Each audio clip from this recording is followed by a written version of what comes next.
श्री कृष्णचंद्र चक्रवर्ती भगवान की जय। ग्रंथराज श्रीमद् भगवद गीता की जय। ग्रंथराज श्रीमद् ब्रह्म विद्या शास्त्र की जय। भगवान श्री चक्रधर स्वामी की जय।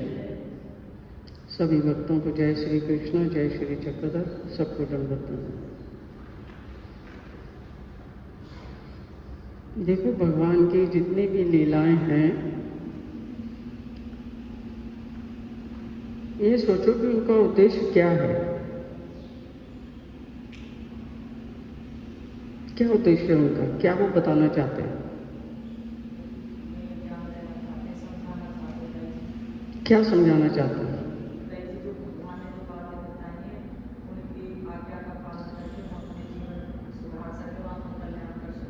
हाँ, उन्होंने अपने सारे शास्त्र में आज्ञाएं दी हैं कि जिन आज्ञाओं का पालन करके हम अपना जीवन सुधार सकते हैं। जीवन सुधारना तो ऑटोमेटिकली हो जाता है। उनका उद्देश्य ये है कि सब लोग जो इस सृष्टि में आए हैं ये सुखी हों, आनंदित हों, खुश रहें, इसके लिए बताइए। सुख, शांति और आनंद की प्राप्ति के लिए बताइए। आत्मकल्याण तो बाई प्रोडक्ट है, वो हो जाता है। जब आप सुखी नहीं हो, शांति नहीं हो, आनंदित ही नहीं हो, तो आत्मकल्याण होगा। और हमारे सुख में और आनंद में बाधा कौन है? वही बाधा है या कोई और बाधा है? नहीं, मेरा मन आज ठीक नहीं है, मैं बहुत उदास हूँ, आज मेरा बस रोने को मन कर रहा है, बहुत उदास हूँ। क्या हो गया? पता ही नहीं क्या हुआ। नहीं, क्या हो गया? किसी ने कोई लड़ाई हुई है, किसी ने कुछ कहा है? नहीं, बस ऐसे ही बारिश हो गई तो मन उदास हो गया, नहीं कुछ विचार आ गया तो मन उदास हो गया, नहीं कुछ नहीं करूँगी आज। बेटा खा ले कुछ। क्यों तंग करते हो?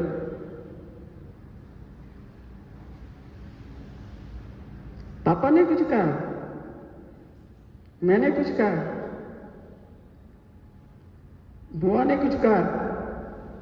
नहीं नहीं, बताओ तो सही। नहीं नहीं, ऐसी कोई बात नहीं, तुम जाओ अपना काम करो। फिर वैसे बैठे हुए नहा लो। नहीं नहीं, मन नहीं कर।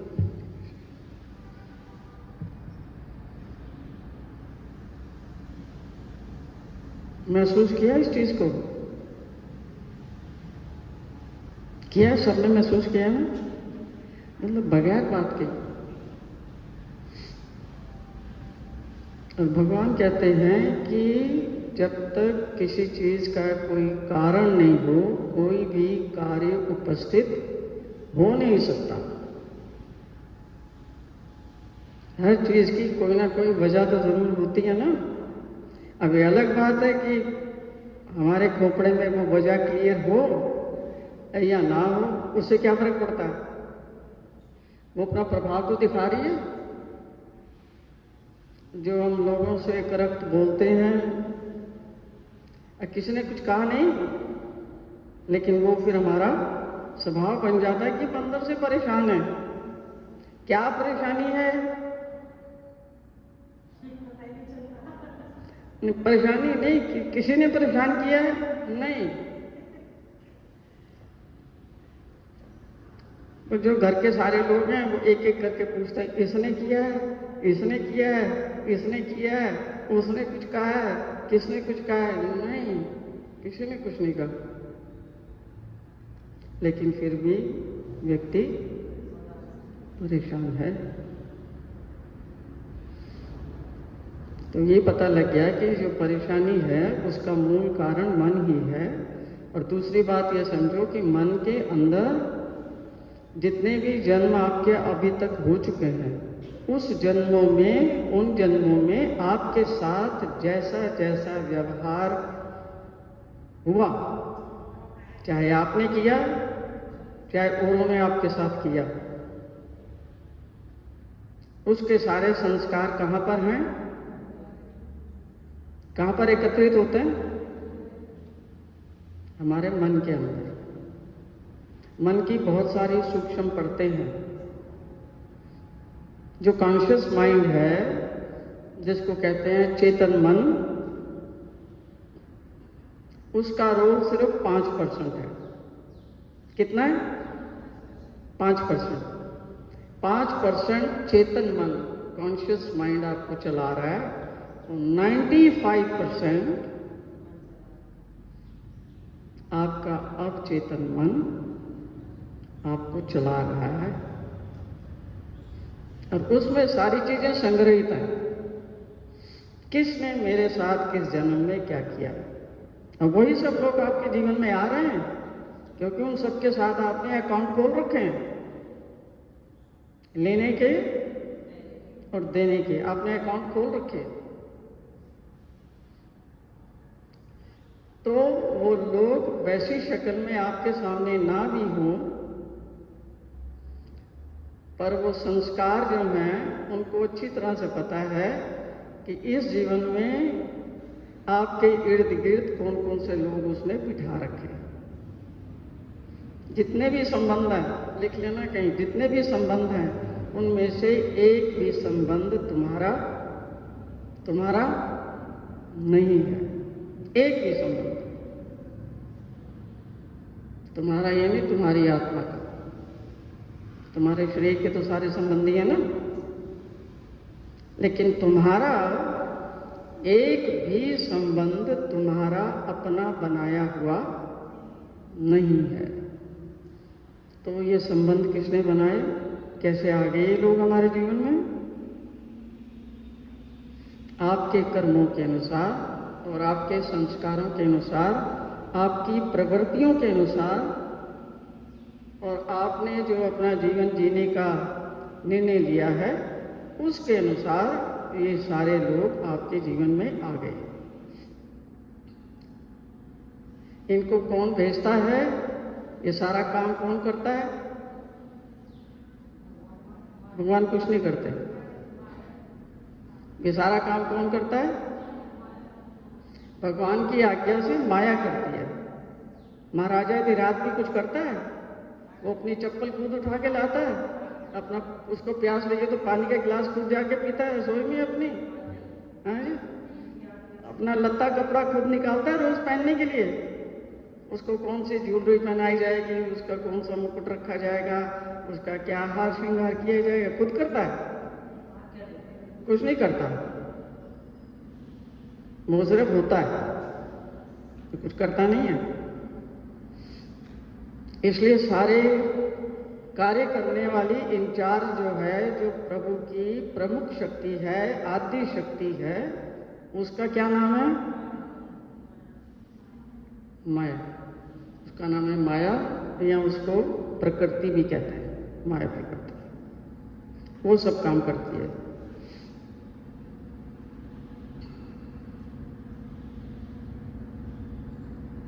भगवान की आज्ञा से उसको सब पता होता है कि प्रत्येक जीव का, अब ये तो एक ब्रह्मांड है, ऐसे अनंत ब्रह्मांड है जिनकी कोई गिनती नहीं है। उन अनंत ब्रह्मांडों के जीवों का भी उनको पता है कि मैंने इसको कहाँ पर रखना है। इसका जन्म राजा के घर में होना चाहिए, या झुग्गी वाले के घर में होना चाहिए, या शूद्र के घर में होना चाहिए, पंडित के घर में होना चाहिए, किसके घर में होना चाहिए, इसके कितने इसके माता पिता कैसे होंगे, इसके भाई बहन कैसे होंगे, इसकी शादी का परिवार कैसा होगा, वो सारी चीजें पहले से सेट होती है। समझ आई? अब ये हम उनका एक कारण है, जो इतनी चीजें इकट्ठी हो रखी है ना, वो उसका कारण है। और कारण के हिसाब से हमारे जीव, हमारे शरीर में, हमारे इर्द गिर्द कार्य घटते हैं, और हमारा मन जो है वो भी उन चीज़ों से प्रभावित रहता है। इसलिए वो कभी अपने आप, छोटे बच्चे को देखा कभी, अपने आप हंसता है, और बगैर किसी बात के अपने आप रोने बैठता है। उसको पूछो भी तुझे किसी ने मारा है, कि तुझे कोई कष्ट है, वो सुनता है तुम्हारी बात, खाली रोता है। देखे बच्चे अपने आप रोते हैं, बिना बात के रोते हैं, पर रात को उठ के रोना शुरू कर दिया। तुम्हारा कॉन्शियस माइंड सोचता है, अरे क्या हो गया, मैं तो सो रहा हूं, मैंने तुम्हें कुछ नहीं कहा है, पागलपंती, रोना शुरू कर दिया, बताओ तुझे क्या बात है। वो बोलता है कुछ, खाली रोता। क्यों रोता है?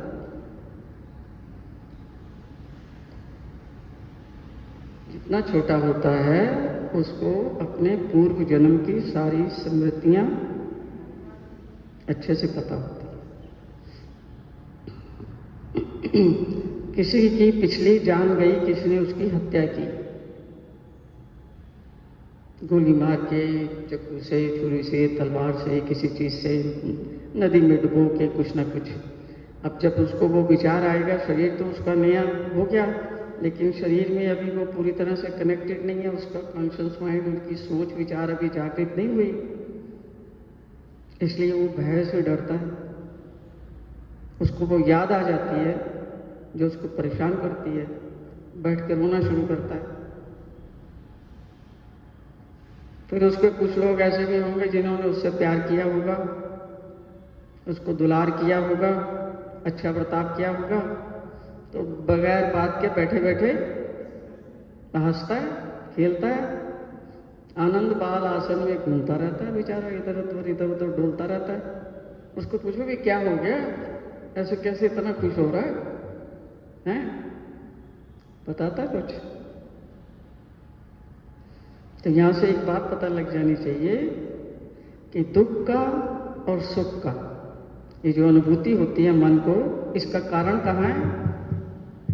इसका कारण कहाँ है? बाहर है जगत में? तुम्हारे भीतर है। तुम चाहो तो अपनी जिंदगी को एकदम फर्स्ट क्लास आनंदित रख सकते हो, और चाहो तो तुम ऐसे मर गया, सब कुछ खत्म हो गया। अरे खत्म क्या हुआ? तुम लेके क्या आए थे? भूखे नंगे कंगले नंगे तो आए थे, क्या लेके आए थे तुम?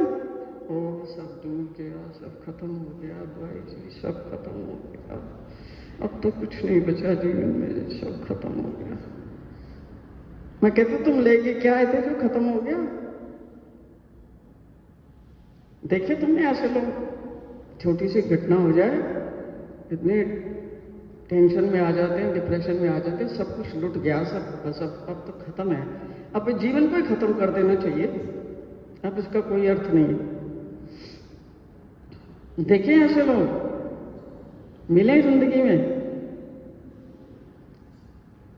तुमने कभी ऐसा महसूस किया? करते हो ना? विचार आते हैं ना ऐसे। ये सारे विचार किस लिए आ रहे हैं? कि कर्म हमने ऐसे कर रखे हैं, तो उनका बीज जो है आपके भीतर है, और भीतर बड़े बड़े पेड़ भी हैं, और पेड़ जो है वो फल दे रहे हैं, और फलों के बीज जो है पकने के बाद कहाँ गिरते हैं? उसी धरती में गिर रहे हैं। वो धरती कहाँ है? बाहर के खेत हैं? तुम्हारे मन की धरती है। वहीं पर सारे जो है फूट फूट के अंकुर निकल के एक पेड़ के 50 पेड़ बन गए, और उसमें लाखों फल लग गए, और एक एक फल कितना बीज है? कोई गिनती नहीं है।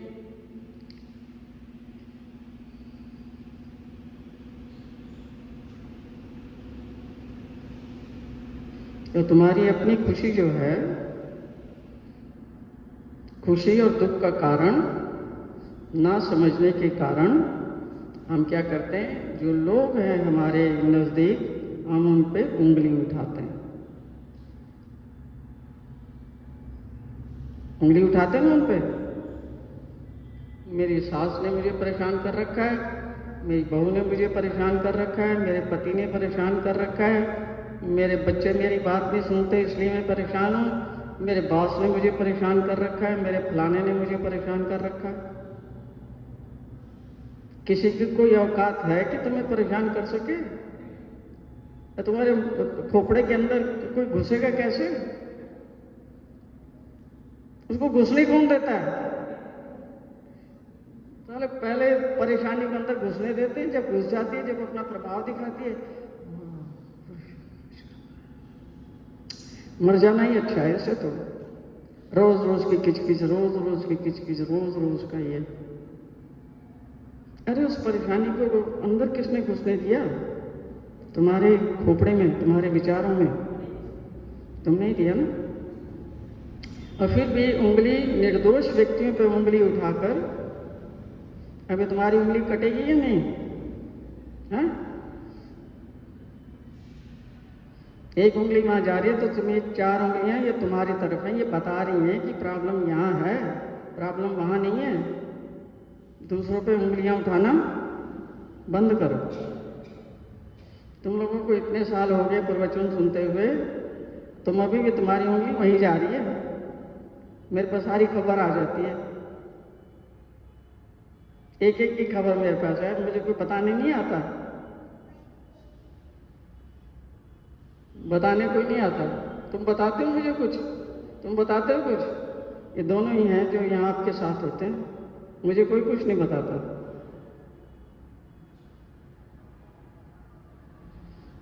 व्यक्ति की आंख में देखने से आपको उसके भीतर का सब कुछ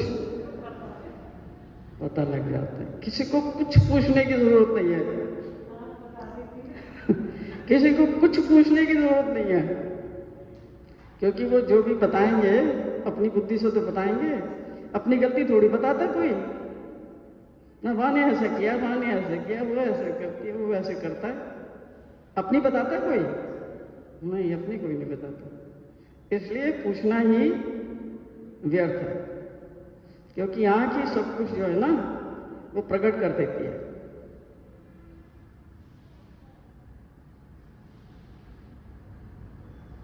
क्योंकि जो भीतर होता है वो बाहर प्रकट होके ही रहता है। ऐसी व्यवस्था बनाई है भगवान ने। अगर आपके अंदर दूषित विचार चल रहे हैं अपने बारे में या दूसरों के बारे में, सबसे पहले आपकी आंख और आपका फेस उससे प्रभावित होता है।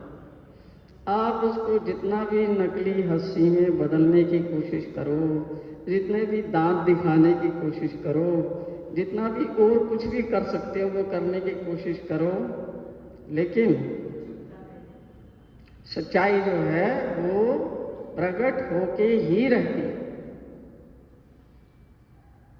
किया तुमने अनुभव इस चीज को? आदमी बोलता कुछ है और सच्चाई कुछ और होती है। तो ये सारी चीजें जो हैं आपके अंदर से आ रही हैं। इसलिए भगवान का सारा जोर जो है, गीता ब्रह्म विद्या दोनों शास्त्रों का पूरा जोर है कि तुम अपने मन की ओर ध्यान दो, कि जैसा आपका मन है उसको देखो, उसको समझो, वो आपके साथ कैसा बर्ताव कर रहा है उसको देखो, और वो दूसरों के साथ कैसा व्यवहार कर रहा है उसको देखो और उससे सीखो।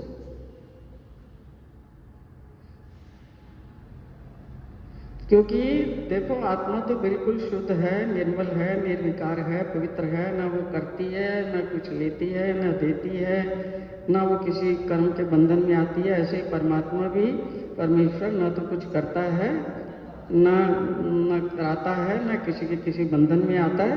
ये दोनों मुक्त चीजें हैं। सारी परेशानी किसने कर रखी है? मन ने। और उसके साथ मिल गई है चतुर बुद्धि, और उसके साथ मिल गया है चतुर अहंकार। इन्होंने ही तुम्हारी गत बना रखी है। तुम इनकी चालों को समझते नहीं, और वो तुम्हारी जिंदगी को, भगवान की इतनी कृपा होते हुए भी, सब कुछ होते हुए भी तुम उस कृपा को देख नहीं पाते, और तुम्हारी दृष्टि और चीजों पे लगी रहती है, जिसके कारण तुम्हारे जीवन में सब कुछ होते हुए भी दुख है, क्लेश है, अशांति है, परेशानी है, मरने को तैयार। ऐसे जीवन से तुम मर जाना अच्छा। तुम्हारे सामने यंग बच्चे आत्महत्या कर रहे हैं ना,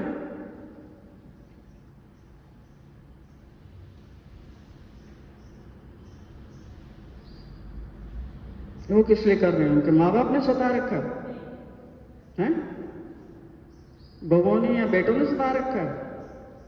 किसने सता रखा है? उनके मन ने ही उनको सता रखा है, परेशान कर रखा है। और उनको समझ नहीं आती कि इसका समाधान क्या है, कैसे करेंगे। उनको तो अज्ञान के कारण यही दिखता है कि इसने परेशान किया, इसने परेशान किया, इसने परेशान किया, इसने परेशान किया। अब ये मेरे खून के संबंध हैं, इनसे मैं छूट नहीं सकता, इसलिए क्या करूं? अपने जीवन को कहानी खत्म कर दूं। कहानी खत्म हो जाती है जी? कहानी खत्म हो जाती है? कहानी चलती रहती है, जहां से छोड़ी थी वहीं से शुरू होती है। बिल्कुल हूबहू वैसे ही लोग अपने जीवन में आने ही वाले हैं। हाँ, उनके नाम अलग हो सकते हैं, उनकी शक्ल अलग हो सकती है, पर आत्माएं वही हैं जिनके साथ में आपका अधूरा संबंध रह गया, और वो उन कर्मों को पूरा करने के लिए आपके इर्द गिर्द मंडराती है और आप उसमें फंसते हैं, क्योंकि आपका उनके साथ में ऐसा पुराना संबंध है, कुछ ऐसे करने का और कुछ ऐसे करने का। आ रहा समझ? उनको कितना भी भगाने की कोशिश करो,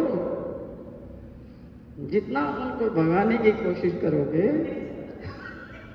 उतना ही वो तुमसे निपटने के लिए तैयार है। तो खून के संबंध है ना, कैसे छोड़ोगे? पानी से तो खून गाढ़ा होता है ना।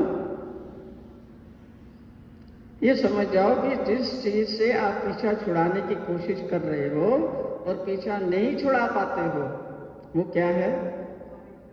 हाँ, वो तुम्हारे कर्म का ऐसा संबंध है कि अगर तुमने जबरदस्ती तलाक तलूक लेके कुछ और करके उससे पीछा भी छुड़ा लिया, दूसरा जो व्यक्ति आएगा दूसरी शक्ल का,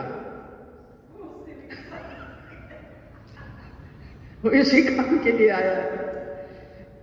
इसलिए लोग, भगवान ने बताया, ये सब चीजें हमें कहाँ पता थी। तो सीधे साधे मन तो कहते हैं हाँ किसी ने दुखी किया, वो तो ऋषि को झाड़ती रहूंगी, इसको झाड़ती रहूंगी, तूने क्या कर रखा है। ये थोड़ी पता है कि सब कुछ अंदर चल रहा है ना। तो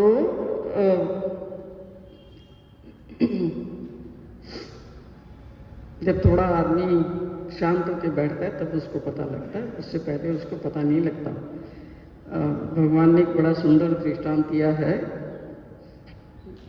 एक माता थी और उसका जो दृष्टांत दिया उसको हम सब लोगों ने अपने जीवन में भी कभी ना कभी उसका अनुभव किया होगा। कुछ लोग ऐसे भी होते हैं, अज्ञान के कारण वो सोचते हैं कि मैं जिस रिलेशनशिप में हूँ वो रिलेशनशिप ठीक नहीं है, तो मेरे ससुराल वाले ठीक नहीं हैं, मेरे ये वाले ठीक नहीं हैं, मेरा पति ठीक नहीं है, ये ठीक नहीं है। तो उनके माँ बाप मोह और अज्ञान के कारण क्या कहते हैं? चलो बेटा हम तुम्हारा ना डिवोर्स करवा देते हैं, फिर दूसरी जगह में तुम्हारी शादी करवा देंगे। मैंने कहा हाँ। अब वो आदमी क्या सोचता है कि यार डिवोर्स हो जाएगा। हाँ, दूसरा आदमी जो है उसके बारे में एक पाप देखने शुरू कर दिए, ये दूसरा जो है वो इससे तो बढ़िया होना चाहिए, होगा उससे बढ़िया। ये प्रॉब्लम पहले वाले में थी ही नहीं। प्रॉब्लम जो थी पहले वाले लोगों में थी ही नहीं। प्रॉब्लम कहाँ थी? हमारे अंदर थी। आपने अपने आप को बदला नहीं। जो वो रिश्ता सिखाने के लिए आया था आपने सीखा नहीं। आपने क्या रिश्ता काट देते हैं? चतुर्बुद्धि तो यही कहेगी ना, यह चीज से दुख हो रहा है, काटो इसको, नई दुनिया बसाएंगे। और नई दुनिया में फिर तुमने प्यार के सपने संजोए, तुमने कहा कोई राजकुमार आएगा मेरी बिटिया को ले जाएगा और बड़ा उसका सुखी जीवन व्यतीत होगा। अब वो राजकुमार कैसा आने वाला है? कैसा आने वाला है?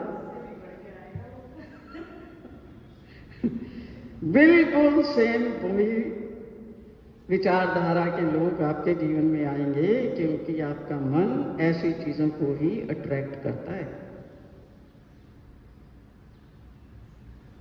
और अगर आपने शरीर छोड़ भी दिया, जैसे कुछ आत्महत्या करके छोड़ देते हैं, नया शरीर जो उनका आएगा, उनकी कहानी वहीं से शुरू होगी जहां पर उन्होंने छोड़ी थी। तो उसमें कोई परिवर्तन आएगा? एक जीवन तो तुमने नष्ट कर दिया, वही जो है परेशानी थी, चलो खत्म करो कहानी।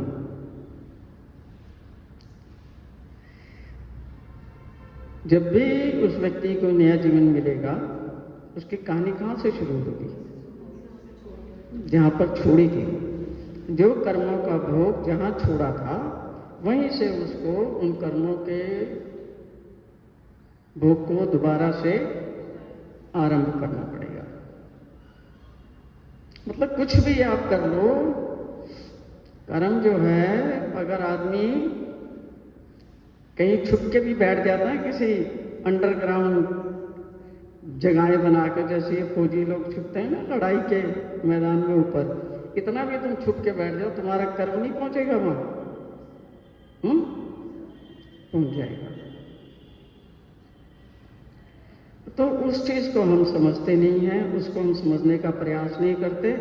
बाहर मुखी होकर बाहर देखते हैं, इसने परेशान किया, इसने परेशान किया, वो ऐसा करता है, वो वैसा करती है, उसने ऐसा कह दिया, उसने वैसा कह दिया।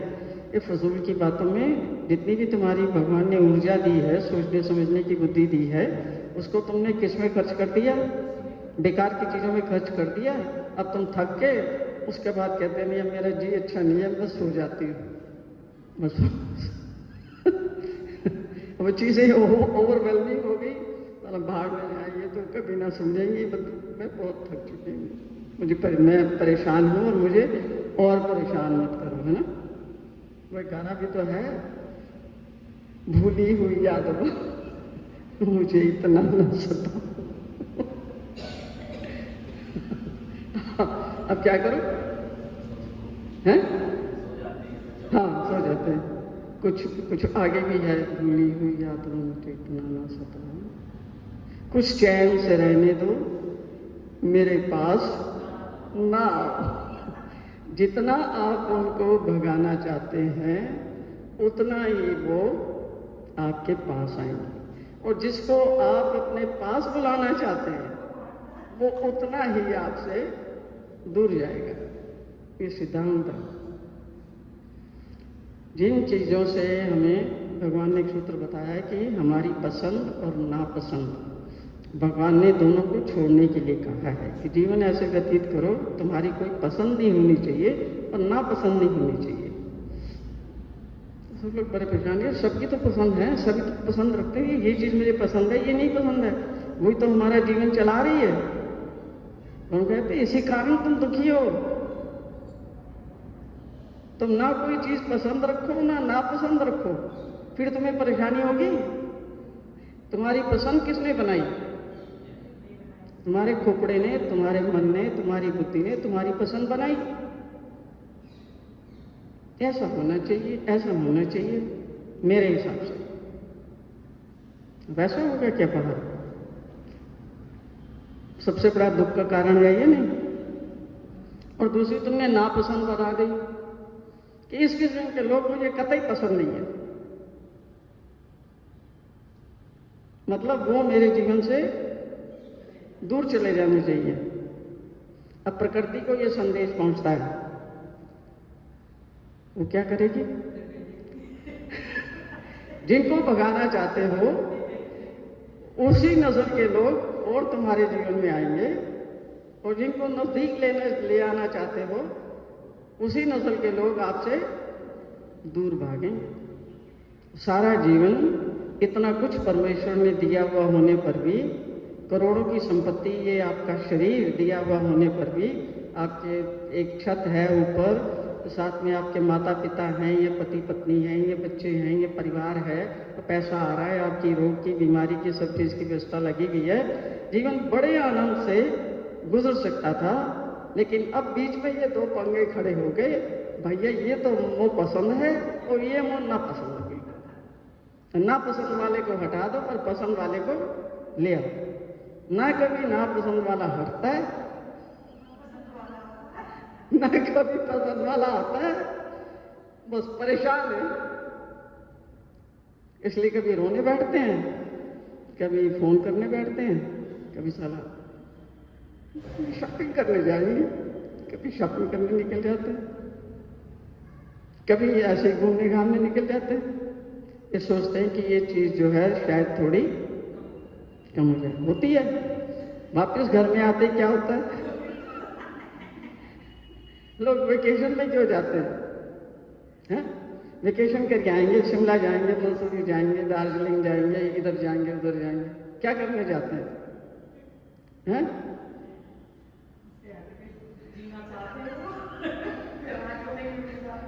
परेशान हो गया, मैं कह रहा थोड़ा यहाँ से छुट्टी मिल जाए तो इधर थोड़ा घूम के आ जाते हैं।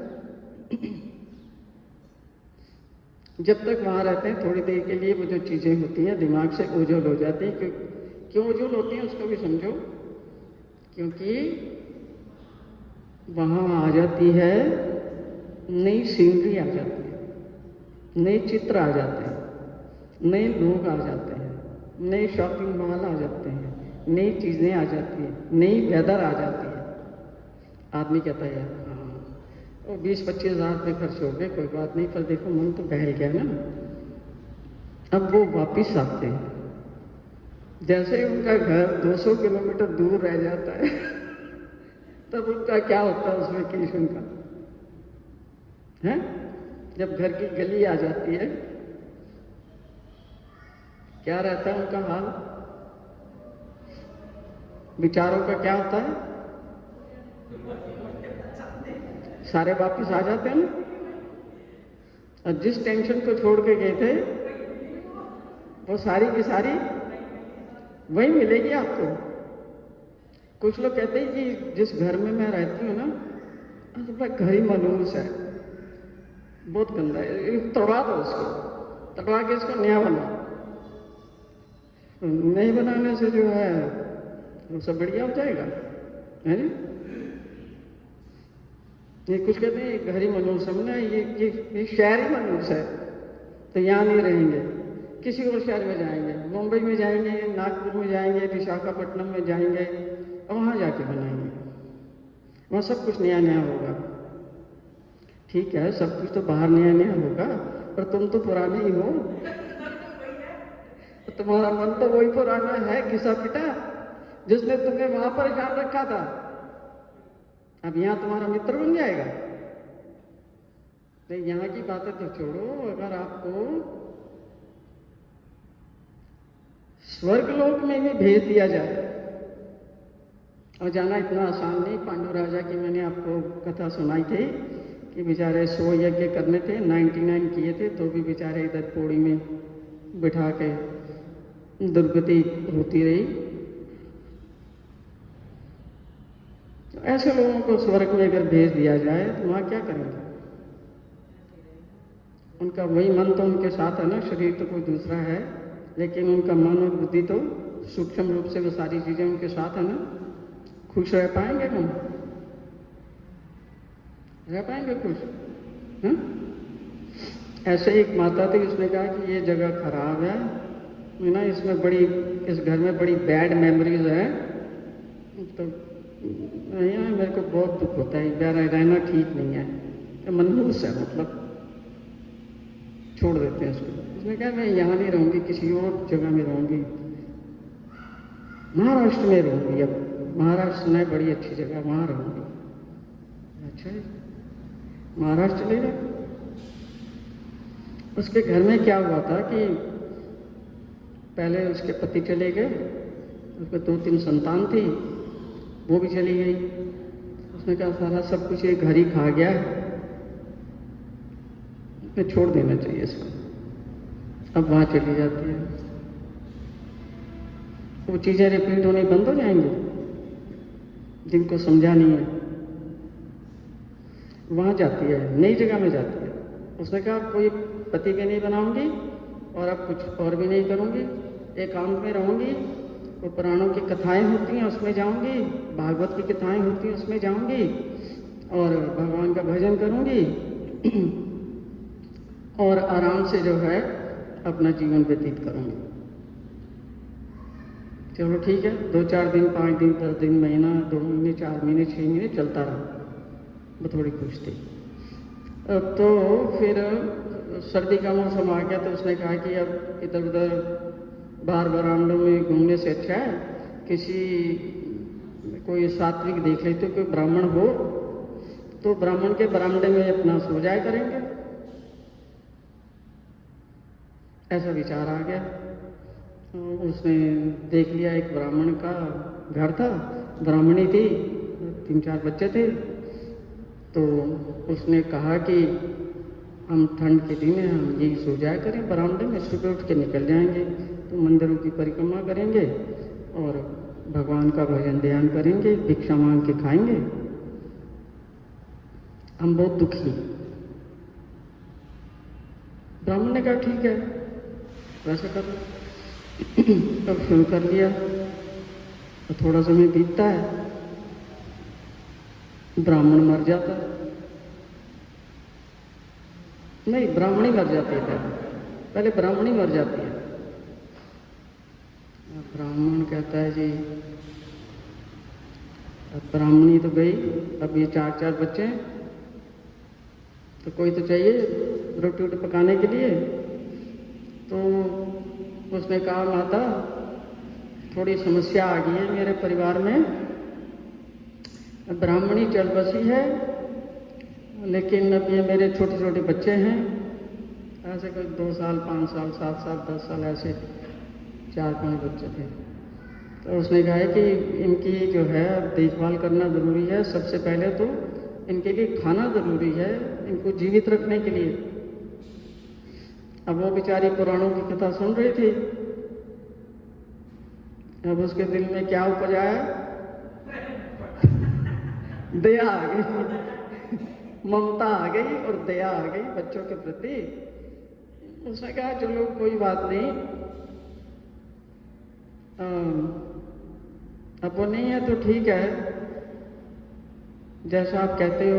ब्राह्मण कहता है मैं जो है भिक्षा मांग के ले आया करूंगा और तुमने सिर्फ उसको जो है ना पकाना है ताकि मेरे बच्चे खा लें और उनका कोई लालन पालन हो जाए, थोड़ा सा रोटी तो चाहिए ना सबको। ब्राह्मणी ने कहा ठीक है। उसने वो करना शुरू कर दिया। अब देवगति से क्या होता है, थोड़े समय बाद ब्राह्मण भी रवाना हो जाता है, मृत्यु को प्राप्त हो जाता है।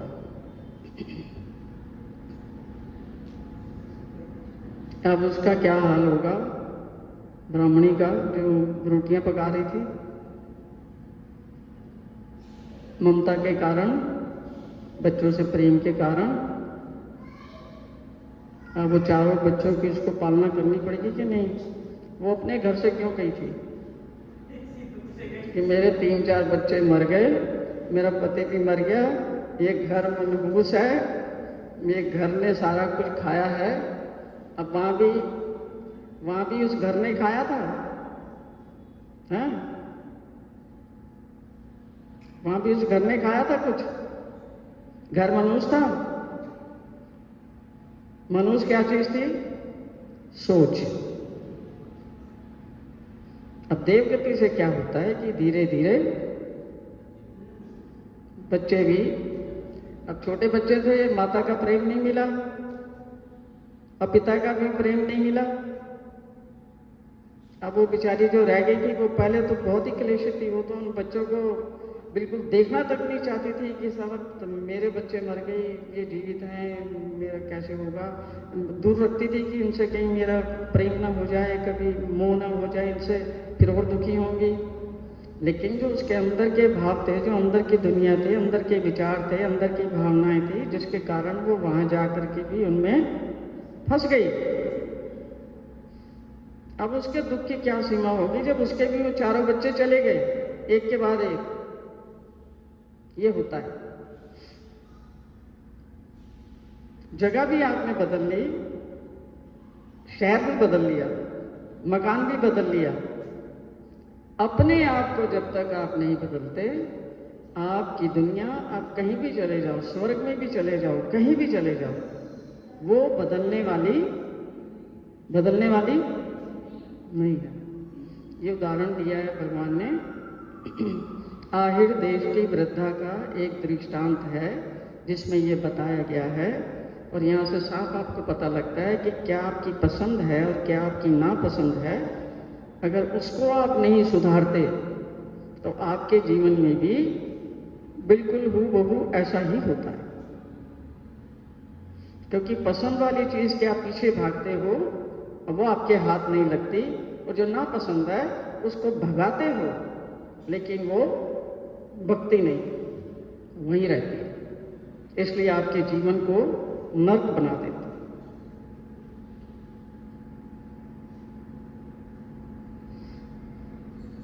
तो बात की सारी रह के आपके ऊपर ही आती है। भगवान का सारा उद्देश्य यही है कि जब तक आप अपने मन को स्वयं स्वस्थ नहीं करते, जो आपके जीवन के लिए बुरा है उस सोच को त्यागते नहीं, और जो आपके लिए आनंददायक है उसको अपनाते नहीं, आप दुनिया के हजारों कर्म कांड कर लो, आपके जीवन में कभी भी सुख और शांति और आनंद की प्राप्ति नहीं हो सकती, क्योंकि आप तो हमेशा अपने साथ ही रहोगे ना।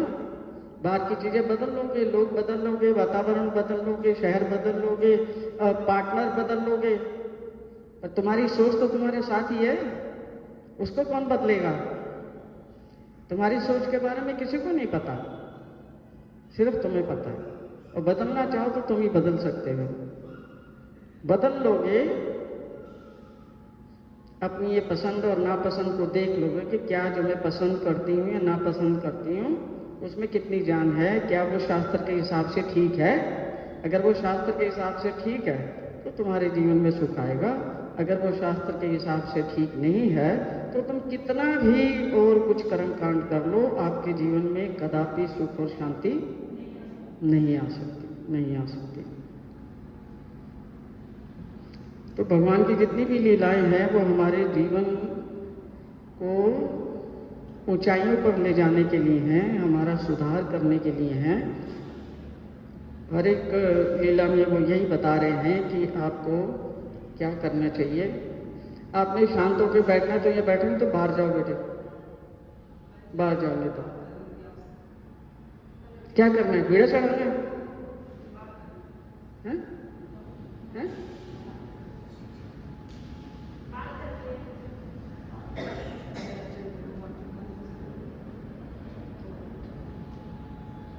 क्या? किसका? बेटे का? हाँ, अच्छा, भोपाल में? अच्छा, वहाँ जा रहे, माथा टेको के साथ देना। बीड़ा नहीं गया, कहाँ है? ये लाई है ना कुछ?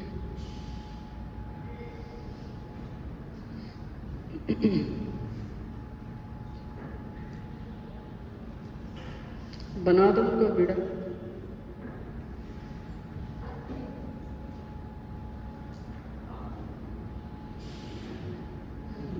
तो भगवान की जितनी भी लीलाएं हैं उनका एक ही उद्देश्य है कि वो आपके जीवन में सुख प्रदान करें, शांति प्रदान करें और आपको आनंद के रास्ते पर लेकर जाएं। इसलिए वो इतनी बातें कर रहे हैं। जिस किसी के साथ भी उनकी जो भी कोई लीला आती है, एक ही उद्देश्य है कि कैसे आप अपना सुधार करके जीवन को सुखी रख सकें, है ना। क्योंकि आपके जीवन में सुख और शांति आएगी तभी कोई भजन कर सकोगे, ध्यान कर सकोगे, सिमरन कर सकोगे, कुछ और कर सकोगे, सेवा कर सकोगे। जब तुम्हारा मन ही स्वस्थ नहीं है तो क्या कर सकोगे? तो ऐसे पड़े रहोगे, कोई पूछेगा किस लिए, नहीं कुछ पता नहीं है, ऐसे जीवन कट जाता है। कितने कितने दिन ऐसे बिता देते हो, कितने महीने ऐसे बिता देते हो, कितने लोगों जो पूरा जीवन यही ऐसे बिता देते हैं, उनको कभी ख्याल ही नहीं आता। भगवान का स्मरण करते हुए जाना है कि प्रभु आप ही हैं, हमारा एक सहारा है। श्री कृष्ण भगवान की जय। श्री कृष्ण स्वामी जी सब श्री कृष्ण समर्पयामि पंच कृष्ण समर्पयामि। बोलो बंसी वाले की जय। प्रसाद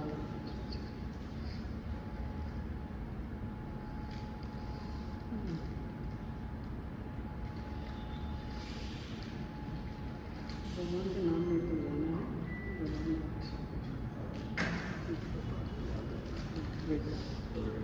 ठीक है।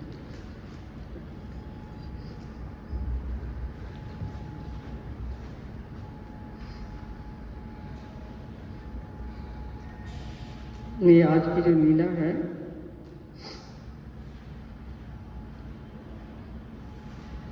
उसमें ऐसा होता है कि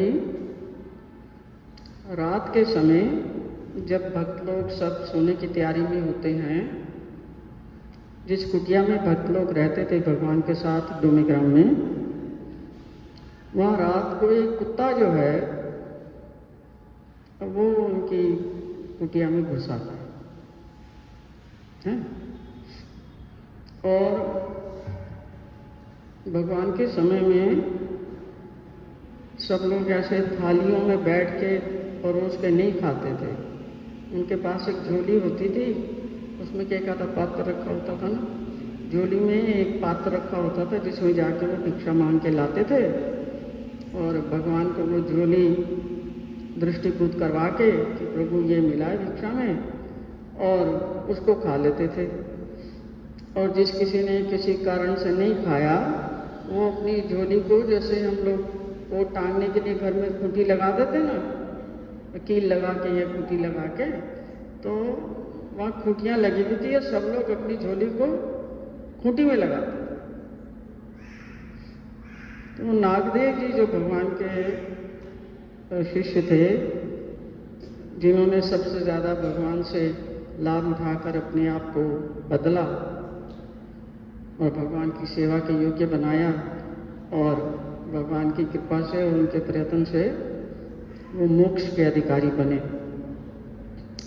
वो भी भिक्षा मांग के लाते थे, भगवान की सेवा करते थे, और उनकी झोली जो थी वो नीचे गिरी पड़ी थी असावधानी से। हम लोग भी कई बार सावधान नहीं होते ना, लेकिन हम अपनी गलती को मानते नहीं, हम उसका दोष जो है दूसरों के मत्थे मढ़ते हैं। तो उनकी झोली नीचे रह गई और वो झोली जो है कुत्ता उठा के चला गया। होगा उसमें कुछ खाना पीना होगा, कुत्ता क्या बेचारा, उसको खुशबू आ गई होगी कि कुछ है इसमें, झोली लेके चला गया। तो भगवान के सामने सब, चाहे लड़का हो चाहे लड़की, औरत हो या आदमी, उन सब में से किसी न किसी की ड्यूटी रहती थी कि रात को तुमने पहरा देना है। जब ये लोग सो रहे हैं, सोया हुआ आदमी तो मरा हुआ आदमी एक बराबर होते हैं, बाकी जो मरा हुआ वो उठता नहीं है, पर सोया हुआ फिर भी उठ जाता है। तो अगले दिन किसी और की ड्यूटी थी। फिर क्या हुआ, घूमता घूमता दूसरे दिन वही कुत्ता दोबारा आ जाता। उसको पता है कि यहाँ असावधान लोग हैं, कुछ ना कुछ चीज़ फेंक फांक देते हैं, तो कोई ना कोई मिल जाएगी। मतलब उसकी कोई माँ बहन तो है नहीं कुत्ते की जो उसके लिए रोटी बेल के बना के उसके लिए रोटी रखेगी या परोस के टिफिन में रखेगी कि ये आएगा मेरा बेटा और खाएगा। है ना, जानवर है बेचारे, उसको तो जहाँ अनाज की वो आएगी, भूखा है, उसको अनाज की खुशबू आएगी, वहीं जाएगा। और कई बार बेचारा कुत्ता भी है, कोई डंडा मार रहा है, कोई पत्थर फेंक रहा है, कोई कुछ कर रहा है। अपनी गलती मानता है कोई? मानता है कोई अपनी गलती? नहीं, बेजुबान पे जो है पत्थर मारेंगे। है, नुकसान कर रहा था, आश्रम का नुकसान कर रहा था, झोली उठा के ले जा रहा था, तो पत्थर नहीं मारती तो और क्या करती? जूता फेंक देंगे, पास में जूता पड़ा होगा तो, चप्पल पड़ी होगी तो चप्पल फेंक देंगे। बंदर उठा के कुछ लेके जा रहा है, चप्पल पड़ी है, दे चप्पल मारी खींच के। यही करते, कुछ और करते हैं। तो वो दोबारा आ गया। अब सब लोग भिक्षा के लिए गए हुए थे, पीछे रखवाली के लिए किसी एक को छोड़ गए थे। और जो रखवाली के लिए जिसको छोड़ के गए थे, वो माता इतनी खतरनाक थी, इतनी उसके होते हुए तो किसी एक चीज को कोई देख नहीं सकता, उठाना तो दूर की बात है। उसका नाम था आवसा माता। भगवान की शिष्या थी, भगवान से बहुत प्रेम था उसका, बहुत जबरदस्त प्रेम था, पर उसको गुस्सा बहुत रहता, बहुत जबरदस्त कड़क थी एकदम। उसने देखा तो वो समझ गई कि देखना, अगर ये भी विचार तुम्हारे मन में भी आते हैं उस कुत्ते को देख के, ये तो कल वाला कुत्ता ही दिखे। दूसरा कुत्ता है ना जो एक, कहा ये तो कल वाला ही दिखे। हाँ, इसको आदत पड़ गई है, अब तो ये रोज रोज तंग करेगा, इसका तो कोई समाधान करना ही पड़ेगा, अभी करना पड़ेगा।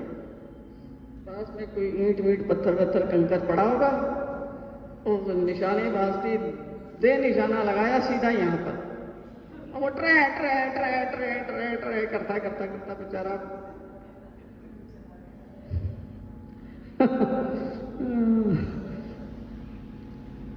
उसने कंकड़ दे मारा जोर से, और देखा ना था, जोर से मारा, और कुत्ते के इतनी बुरी तरह से उसके माथे के बीचों बीच जाके वो पत्थर लगा।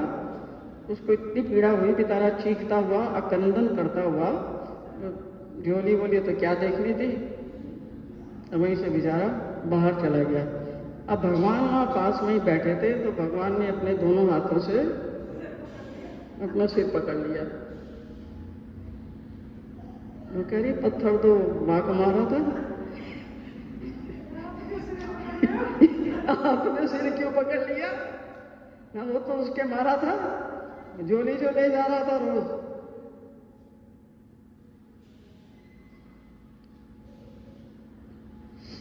आवसा ने भगवान को मस्तक पकड़ते हुए और उनके मुखमंडल पर भगवान ने पीड़ा का भाव उभर आया, तो वो बहुत हैरान हुई और बहुत चिंतित हुई और पूछने लगी, बाबा मैंने तो कुत्ते को पत्थर मारा था।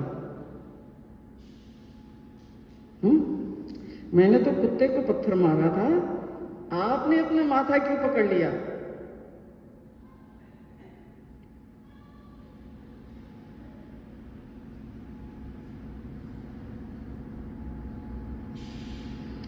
भगवान को पूछती है, आपने अपना माथा क्यों पकड़ लिया? भगवान बोले, नायिका पहले तुम हमें ये बताओ कि तुमने कुत्ते को क्यों मारा? तुमने कुत्ते को क्यों मारा? ठीक है। वो बोली, जी जी ये कुत्ता कल भी आया था, अगर आपको पता ना हो तो ये कुत्ता कल भी आया था, और कल ये नागदेव की झोली उठाकर ले गया था। इतना बड़ा इसने अपराध किया है। किसने? कुत्ते ने। कुत्ता इनकी झोली उठा के ले गया, तो अपराधी है ये, बहुत बड़ा अपराध किया, हमारे नागदेव की झोली ले गया था ये। अच्छा जी। और इस कुत्ते को बार बार यहां आके किसी की झोली उठाने की आदत ना पड़ जाए। किसको? कुत्ते को बार बार झोली उठाने की आदत ना पड़ जाए, इसलिए मैंने दे के मारा पत्थर दोनों आंखों के बीचों बीच।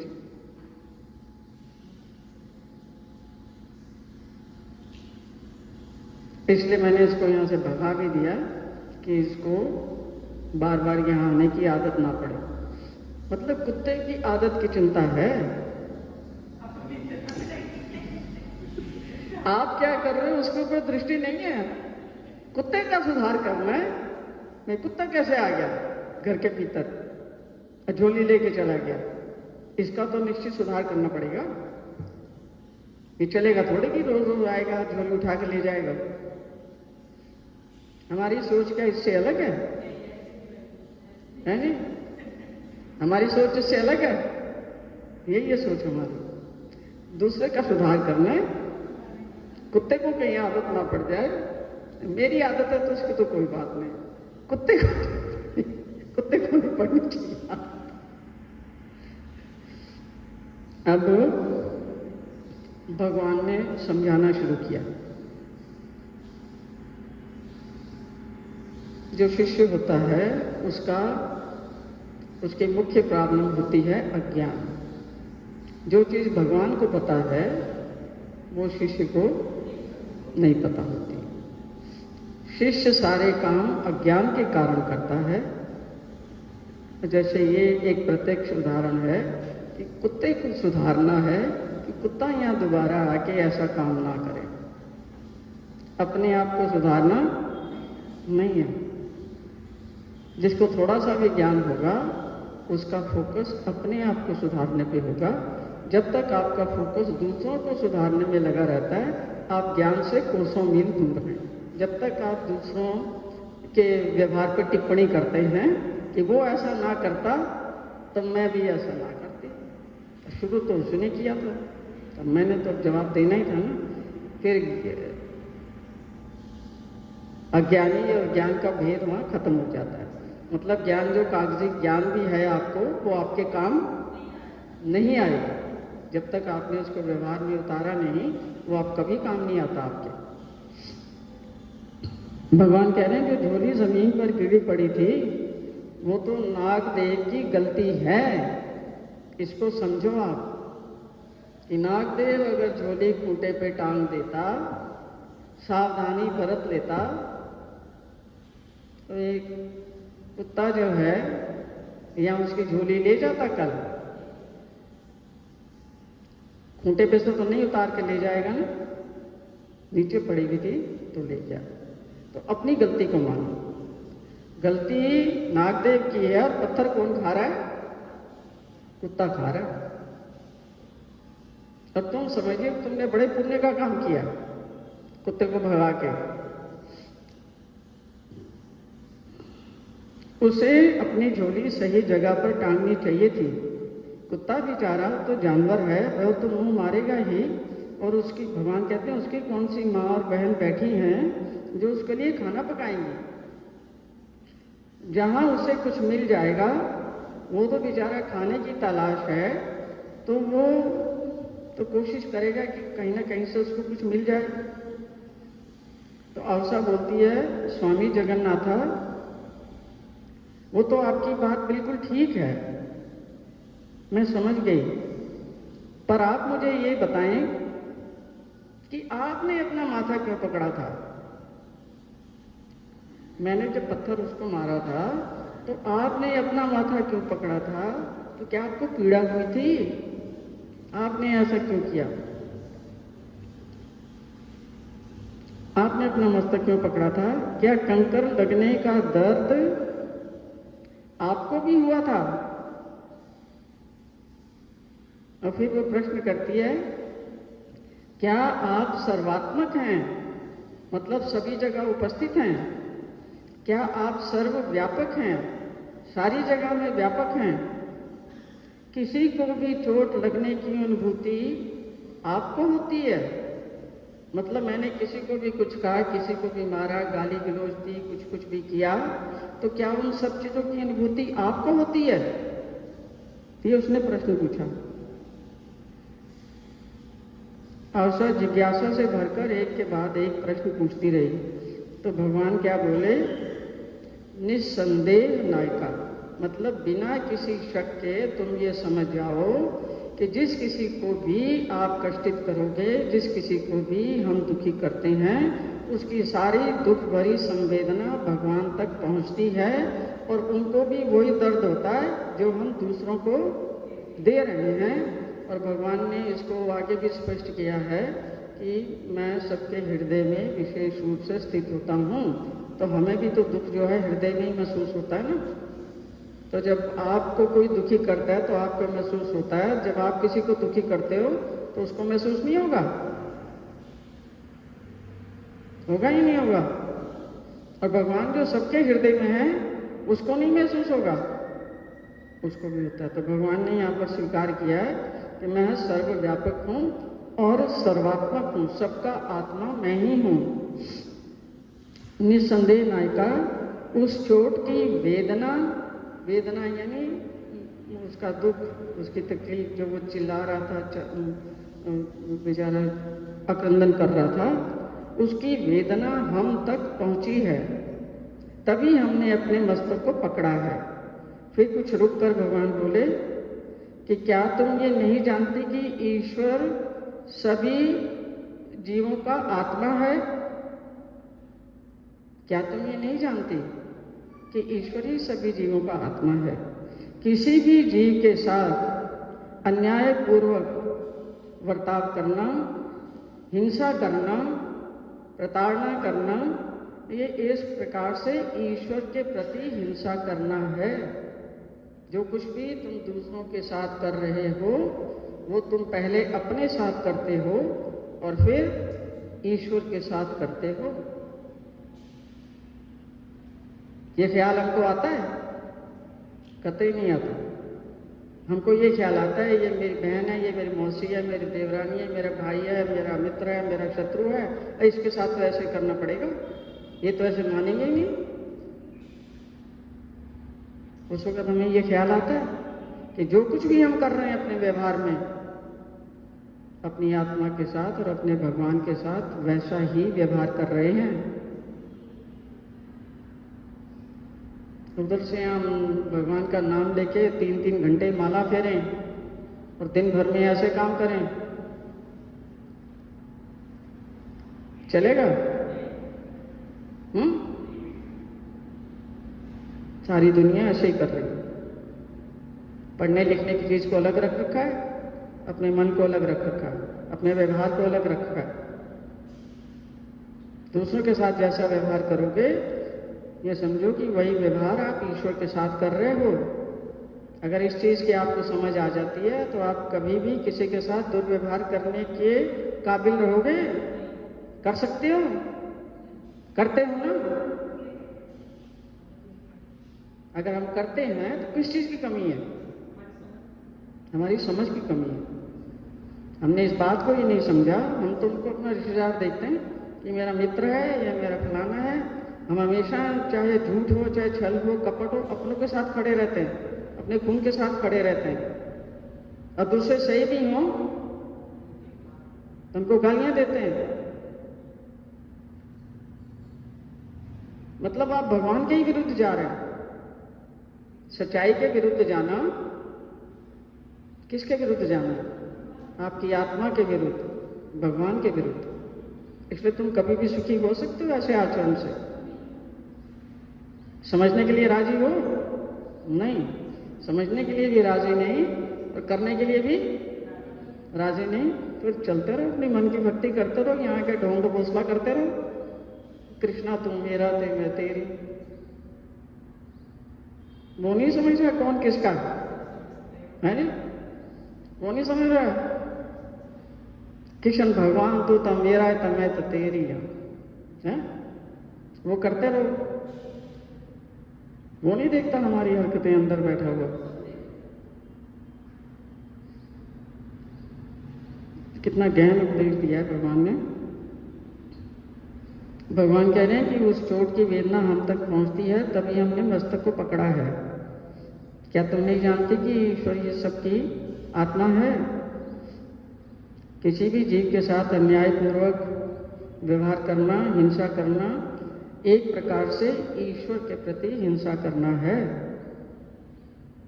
चोट कहाँ लगती है और इसकी पीड़ा कहाँ तक पहुंचती है, ये तुम नहीं जानती। चोट तुमने कहाँ लगाई और पीड़ा उसकी कहाँ तक पहुंची, इस चीज का हमें ज्ञान है क्या? हम तो सोचते हैं कि हमने जो कहना था कह दिया और चोट तो वहीं तक लगी होगी, जिसको हमने कहा वहीं तक लगी होगी, वहीं तक लगती है। हमेशा इसको याद रखो कि ईश्वर सबके हृदय में स्थित है। उसके हृदय को आपने दुखाया, उसकी भावनाओं को दुखाया, तो आपने परमेश्वर के साथ ये व्यवहार किया है। ऐसा व्यवहार करने वाला व्यक्ति क्या जीवन में सुखी रह सकता है? दूसरों को सताने वाला व्यक्ति अपने जीवन में कभी भी सुख और शांति महसूस कर सकता है? कभी भी, करोड़ जन्म में भी? ये समझाने की चीज है उनकी ज्ञान की। तो अवसा बोली, सच स्वामी जगन्नाथा, मैं अबोध इस सत्य को नहीं जानती, पर अब समझी हूं कि मुझे अपनी मनमानी नहीं करनी चाहिए। जैसे मेरा मन कहता है, मनमानी अर्थात जैसे मेरा मन कहता है वैसे मुझे नहीं करना चाहिए।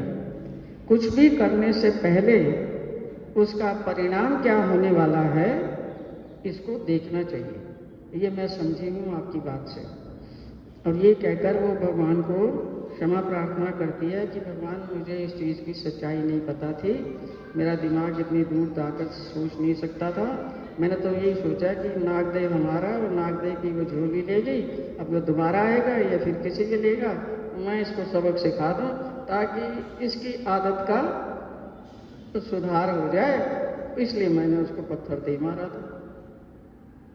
भगवान क्या कह रहे कि आदत कुत्ते की नहीं सुधारनी, कुत्ते की गलती नहीं है, कुत्ते की गलती है, कुत्ते की गलती नहीं है। जिसकी गलती नहीं है उसको सुधारने में लगे हुए, और जहां गलती है वहां दृष्टि नहीं है।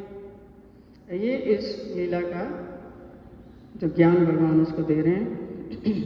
फिर वो प्रार्थना की मुद्रा में भगवान के सामने आके बैठती है, भगवान से क्षमा मांगती है। आज पहली बार भक्त के सामने एक महत्वपूर्ण सत्य का उदय हुआ था। सामने बैठी अवसा ने अपने स्वामी जगन्नाथ के वो श्रीमुख को निहारती रही और उसको इस सत्य का पहली बार पता चला कि भगवान सर्वात्मक हैं और जैसा व्यवहार मैं औरों के साथ करती हूँ वो मैं भगवान के साथ ही कर रही हूँ। तो यहाँ से ये शिक्षा मिलती है कि दूसरों के साथ हमें मानसिक, वाचिक और शारीरिक दुर्व्यवहार करने से पहले 100 बार सोच लेना चाहिए, क्योंकि वो दुर्व्यवहार हम दूसरे लोगों के साथ नहीं कर रहे, वो उनके भीतर बैठे परमात्मा से कर रहे हैं। और उसके परिणाम को भी सोच लेना चाहिए कि परिणाम क्या होने वाला है। और दूसरा, किसी जीव आत्मा को अकारण कष्ट पहुंचाना, ये समझो कि परमात्मा को कष्ट पहुंचाना है। अकारण मतलब जिसकी गलती नहीं है, जिसकी कोई वजह नहीं है, जहां कोई दोष नहीं है, वहां पर दोष को देखकर उसके साथ ऐसा व्यवहार करना, वो समझो एक प्रकार से परमात्मा को कष्ट पहुंचाना है। और तीसरी बात इसी से रिलेटेड है कि एक दूसरे के साथ झूठ बोलना, छल करना, कपट करना अपने व्यवहार में, चाहे वो पति पत्नी हो, चाहे माता पिता हो, भाई बहन हो, मित्र हो, कोई भी हो, झूठ बोलना, छल कपट करना, हम सोचते हैं कि हमने औरों से किया है ना। झूठ बोलते हैं ना, दूसरों से बोलते हैं ना, हम कहते हैं वो दूसरों से बोलते हैं। और छल कपट भी करते हैं, किसी की जमीन ले लेते हैं, किसी को कुछ बगैर वजह कुछ कह देते हैं, किसी के ऊपर आरोपण करते रहते हैं, किसी को कोसते रहते हैं, किसी को कुछ ना कुछ करते रहते हैं मन के कहे पर। तो भगवान कह रहे हैं कि ये सब चीजें, झूठ बोलना, छल करना, कपट करना, ये सब आपने उस व्यक्ति के साथ नहीं किया, ये आपने किसके साथ किया है? भगवान के साथ किया। अब भगवान के साथ जो आदमी ऐसा करेगा, भगवान तो किसी चीज का बदला नहीं लेते, पर उनकी आज्ञाकारिणी शक्ति माया उस आदमी को छोड़ती नहीं है, किसी भी हालत में छोड़ती नहीं है। इतनी उसकी दुर्गति करके छोड़ती है, जो झूठ बोलता है, जो छल करता है, जो कपट करता है, अपनों से ही करता है, उसकी इतनी दुर्गति करके छोड़ती है कि उसको फिर कहीं पर पानी पीने की या छुपने की जगह नहीं मिलती। क्योंकि असली में जो भी हम व्यवहार कर रहे हैं, हम उन व्यक्तियों के साथ नहीं कर रहे, उन व्यक्तियों के भीतर बैठे परमात्मा से कर रहे हैं, जो कि सच्चाई है। तो छल कपट करना ये अपने ईश्वर से किया, ऐसा हमें जान लेना चाहिए। जो ईश्वर का सच्चा भक्त है वह अपने आचरण में ऐसी हीन क्रियाएं नहीं आने देता। वह तो सभी जीवों में द्वेष भाव से रहित, सबके मित्र, सबके प्रति मित्र भाव और करुणा भाव रखने वाला होता है। और जो ऐसी हीन क्रियाओं में संलिप्त रहता है वह ईश्वर भक्त की श्रेणी में आता ही नहीं। उसको किसी भी तरह से आप उसको ईश्वर भक्त नहीं कह सकते। नाम ले लिया तुम ईश्वर भक्त थोड़ी बन गए। नाम लेने से हम ईश्वर भक्त बन जाते हैं। नाम तो किताबों में सब तरफ छपा हुआ है। भक्त बनने के लक्षण है। 12वां अध्याय जो है गीता का बताता है कि मेरा भक्त कैसा होता है, जो मुझे पसंद है। और कोई समझे कि मैं ज्ञान पढ़ गया हूं, उसके लिए भी भगवान ने 13वें अध्याय में बता दिया ज्ञान का लक्षण क्या है। जब तक वो लक्षण तुम में प्रकट नहीं होते, तुम्हारे व्यवहार में प्रकट नहीं होते, ज्ञान आपको अभी तक नहीं मिला। ऐसी हीन क्रियाओं में जो संलिप्त है वह ईश्वर भक्त की श्रेणी में ही नहीं आता। और उसके द्वारा किए गए पूजा पाठ, दान पुण्य, तीर्थ स्थान सब गौण महत्व के रह जाते हैं। कितने भी वो करता रहे, उनका कोई थोड़ा बहुत ही जो है उसको लाभ मिलता है, वो पूरा लाभ उसका उठा नहीं सकता, क्योंकि वो ईश्वर के साथ एक प्रकार का द्वेष भाव रख रहा है। ईश्वर के प्रति उसकी बुद्धि शुद्ध नहीं है और दूसरों के साथ उसका व्यवहार किसी भी हिसाब से शुद्ध नहीं है। आ रहा है समझ? इसलिए हमें क्या करना चाहिए? धर्म की गहराई को समझना चाहिए। धर्म जो है ये महज ऊपर की जाने वाली क्रियाएं नहीं है कि आपने जो है सुबह उठ के सुचे मुंह विशेष को मत्था टेक लिया, गीता पढ़ ली और बीड़ा चढ़ा दिया और कुछ कर दिया और अंदर से सारा दिन अपने आप अपनी जिंदगी भी नरक बना रहे हैं और दूसरों की जिंदगी को भी नरक बना रहे हैं। ये अंतर मन से उभरने वाला शुद्ध भाव है जो निर्मल आचरण के माध्यम से परमेश्वर के प्रति समर्पण में व्यक्त होता है। वो कह रहे हैं धर्म क्या है? ये आपके अंतर मन से उभरने वाला भाव है कि आपकी बिल्कुल अंतरतम की फीलिंग क्या है कि आपका परमेश्वर के प्रति कितना प्रेम है और आप कितना समझते हैं कि जो परमात्मा मेरे अंदर है वो ही सबके अंदर विराजमान है। और अपने व्यवहार को सुधार के किसी के साथ भी किसी भी प्रकार का दुर्व्यवहार नहीं होना चाहिए। वो है असली धर्म। धर्म ये नहीं जो हम क्रियाएं करके छोड़ देते हैं और अंदर वैसे के वैसे ही रहते हैं।